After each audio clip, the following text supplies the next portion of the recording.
አስባለሁ። ብዙዎችን ተገቢውን ቦታ መስጠትም ማመስገንም መቻል አንድ ነገር ነው እና ይሄ ትልቅ ስጦታ ነው። የብዙዎቻችንም ችግር ጃም እንዳለው የማመስገን ችግር አለብን ብዬ አምናለሁ። በተለይ ያንንም ነገር ስለማንችልበት ነው እኔም አልችልበትም። ብዙ ባመሰግናቸው እንደፈለኩ ብናገርና ውስጤን ውዴታዬን ብገልጽላቸው ብዬ የምመኛቸው ሰዎች አሉ።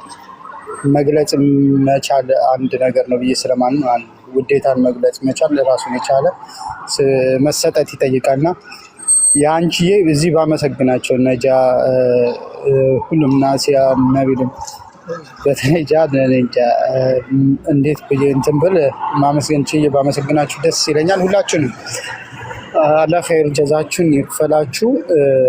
በጣም አመሰግናለሁ። ከታች አንድ ወንድም በውስጥ በኩል አሞኛል እና ዱዓ አድርግልኝ